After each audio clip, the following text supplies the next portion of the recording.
Hello student, welcome to MVM online coaching classes. हम पढ़ रहे हैं क्लास 7th में फिजिक्स का पार्ट जिसका नाम है विद्युत धारा और इसके प्रभाव। विद्युत धारा क्या है, हम पहले पढ़ेंगे कि किसी भी मेटल के अंदर यानी किसी भी धातु के अंदर विद्युत धारा प्रवाहित हो रही है तो उसका मुख्य कारण क्या है। उसका मुख्य कारण है मुक्त इलेक्ट्रॉन।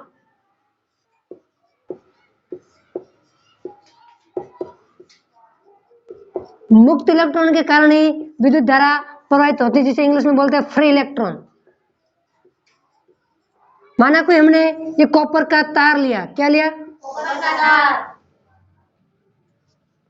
इसके अंदर बहुत सारे इलेक्ट्रॉन है।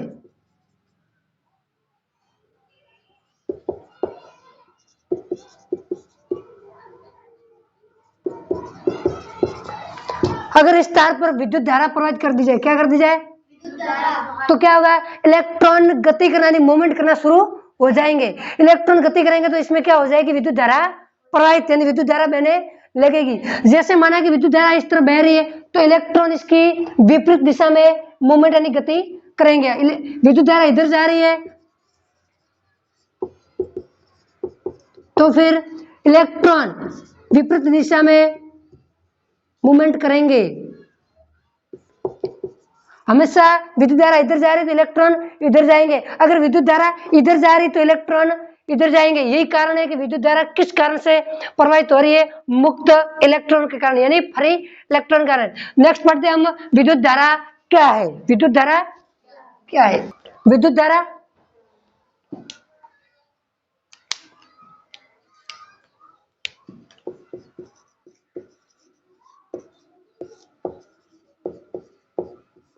जिसे इंग्लिश में बोलते हैं इलेक्ट्रिक करंट,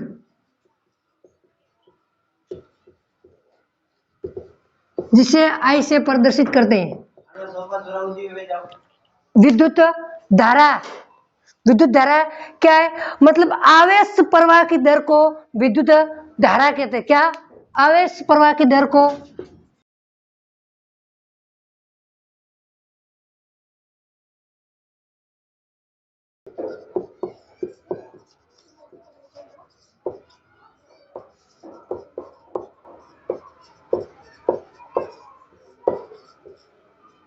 आवेश प्रवाह की दर को क्या बोलते हैं? विद्युत धारा। इसे हम लिखेंगे नेक्स्ट क्या कि I is equal to Q upon T यानी क्यू बटे टी।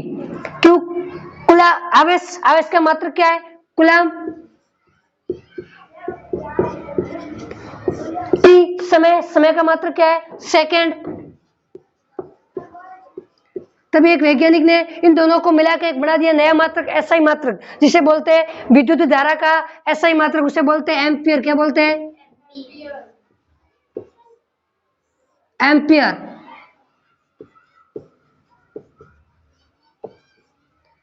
एसआई मात्रक। क्या मात्रक है?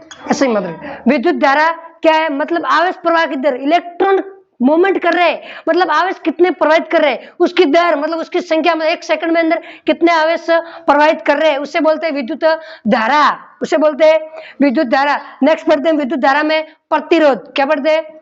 जिसे बोलते हैं रेजिस्टेंट। क्या बोलते हैं? रेजिस्टेंट।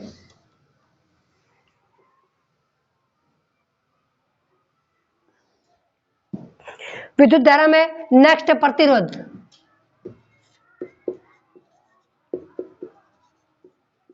जिसे बोलते हैं रेजिस्टेंट या आर से प्रदर्शित करते हैं, इंग्लिश में बोलते हैं रेजिस्टेंट। ये क्या करता है कि किसी तार के अंदर विद्युत धारा प्रवाहित हो रही है, उस विद्युत धारा के अंदर क्या होता है? रुकावट उत्पन्न करता है। क्या करता है? रुकावट यानी बाधा उत्पन्न करता है। जब किसी यानी विद्युत धारा के पथ में रुकावट उत्पन्न करने को प्रतिरोध बोलते हैं। क्या बोलते हैं? विद्युत धारा के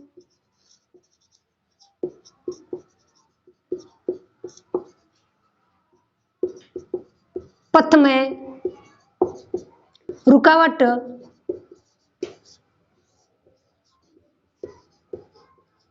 उत्पन्न करता है या करने को करता है, उसे प्रतिरोध कहते हैं। क्या कहते हैं?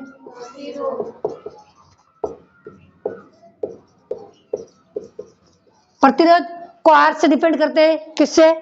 आर से। तो आर बराबर हो जाएगा V अपॉन आई, क्या हो जाएगा? V अपॉन आई, जिसका ऐसा ही मात्र हमने पढ़ा था ओम, क्या पढ़ा था? इसका सिंबल है ऐसे, इसको बोलते हैं ओम। प्रतिरोध का ऐसा ही मात्र क्या है? ओम। नेक्स्ट पढ़ते हैं कि प्रतिरोध ये कैसे तार के क्षेत्रफल पर और उसकी लंबाई पर कैसे प्रभाव डालता है, उसके क्षेत्रफल और लंबाई पर कैसे प्रभाव डालता है वो देखते एक बार।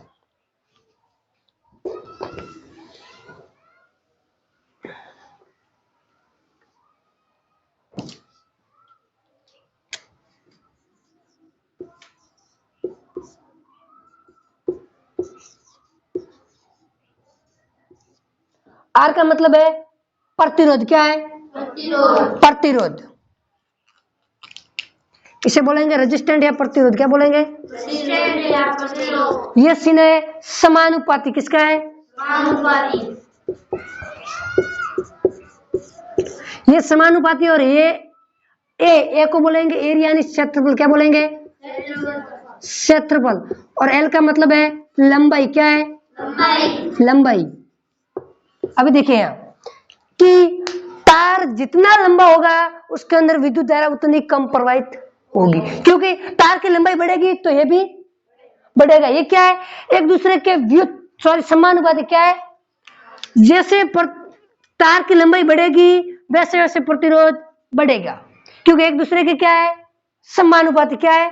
या इसे अनुक्रमानुपाती भी बोलते हैं, क्या बोलते हैं? अनुक्रमानुपाती भी बोलते हैं। जैसे तार की लंबाई बढ़ेगी उसी प्रकार रेजिस्टेंट यानी प्रतिरोध भी बढ़ेगा। आपने देखा होगा कि हम किसी तार के द्वारा किसी दूर पर बल्ब चालू करना चाहते हैं तो उजाला वह कम करेगा बल्ब, वो यही वजह है, क्योंकि वह प्रतिरोध जितने लंबाई तार होगा लंबा वो उतना ही प्रतिरोध उत्पन्न करेगा। और दूसरा यहाँ क्षेत्रफल पर, किस पर? क्षेत्रफल क्या है? इसके व्युत्क्रमानुपाती। कैसे व्युत्क्रमानुपाती? इसके व्युत्क्रमानुपाती। जैसे कि क्षेत्रफल तार का बढ़ेगा तो प्रतिरोध क्या होगा? कम। और क्षेत्रफल तार का कम होगा तो प्रतिरोध क्या होगा? बढ़ेगा। यही कारण आपने देखा होगा कि कोई छोटे छोटे तार होते हैं उस पर हम बहुत बड़ी विद्युत उपकरण चलाते तो वो तार क्या हो जाएगा? ब्लास्ट हो जाएगा या फिर जल्दी से नष्ट होता है। वो यही कारण है कि क्षेत्रफल उसका कम है तो प्रतिरोध क्या हुआ? क्षेत्रफल कम हुआ तो प्रतिरोध क्या हो जाएगा? बढ़ जाएगा। इसके व्युत्क्रमानुपाती होता है। इसको क्या बोलेंगे? व्युत्क्रमानुपाती। मतलब इन दोनों के प्रतिरोध और एरिया यानी क्षेत्रफल दोनों एक दूसरे के क्या है?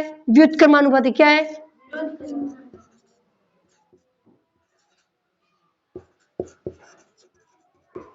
इसमें क्या है कि किसी भी तार का जितना क्षेत्रफल बढ़ेगा उतना ही प्रतिरोध क्या होगा?